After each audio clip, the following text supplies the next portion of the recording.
question is from Jay Cisneros. What single exercise would each of you pick that would have the biggest corrective benefit for the general population? Ooh, that's a tough one. I have two that come right to mind right away. I 100% think that the seated row has to be one of the most beneficial exercises that everybody should have in their routine because of upper cross syndrome.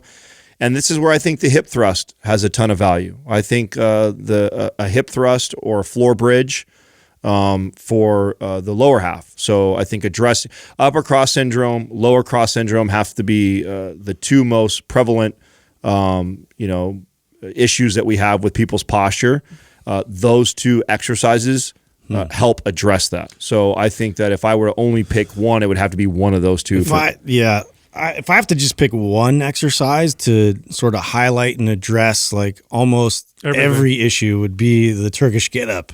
And that was not mainly because I could use that as a coach to assess, where the deficiencies lied, like what function were they not capable of, what they couldn't like resist in terms of like rotating certain body parts, or what they couldn't sustain in terms of like, did they have like the actual stamina to be able to hold the weight the entire time and be able to stay focused and fixed? And is focus the issue? Is direction the issue? Is like body communication, body awareness, like lots of different things, and strength, abdominal strength, just the crunch, in that first move or press or just get off the ground. And it shows me a lot about how their entire body and kinetic chain is linked together. Yeah, I like that exercise.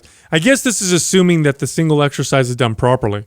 Because then I think about a Turkish get up. I'm like, wow, the general population, they're not going to get it. They're not going to be able to do it. It's almost like a humbling move. We would have to assume that they could do it. Read what it's saying, though. The biggest corrective exercise, right? So, because I would say a squat would be up there with one of the best single overall exercises that addresses everything. But if you have serious posture issues and you have incredibly poor mechanics, me just doing a bad squat forever is a terrible idea. And I feel the same way about the Turkish get up. It's like if I have excessive forward shoulder, terrible, trunk rotation, I have terrible ankle mobility, my Turkish get up is going to be a fucking disaster. And doing just the Turkish get up to me is not going to be able to address that as well as something that's going to directly combat what I think are some of the most prevalent problems, which would be the rounded forward shoulders or like an anterior pelvic tilt. Those two things, in my opinion, are the worst.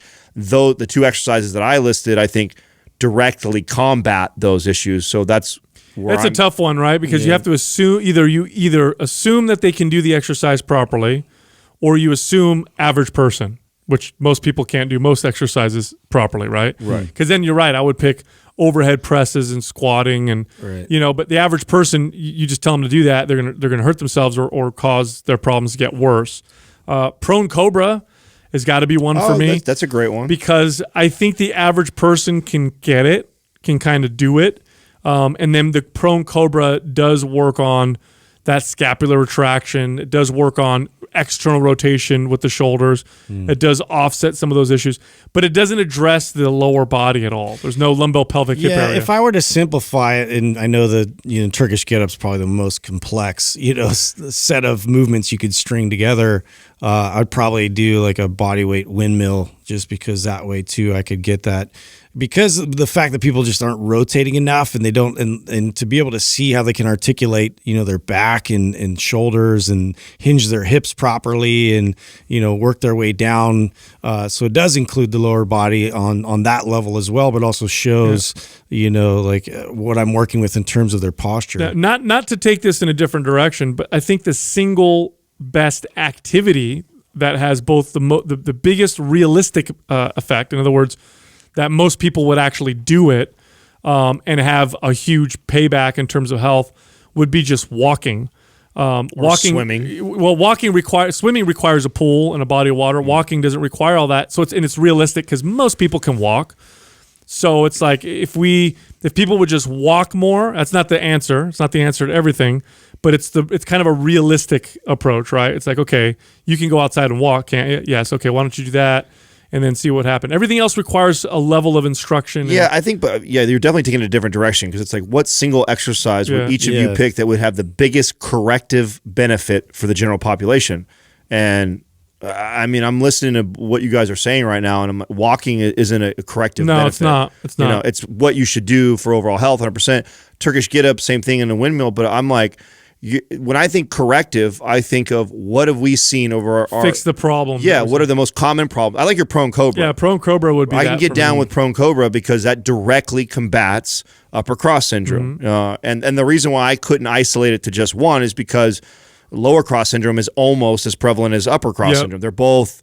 I mean, it's pretty much everybody has both of those or one of those excessively. So, you know, I wouldn't want to just only do one exercise. I would have to do something to address the upper cross syndrome and then something to address the lower cross syndrome. And to me, floor bridge or a hip thrust directly combats the lower issues, and then something like a row or a prone cobra, I think directly combats the upper, right? Mm-hmm.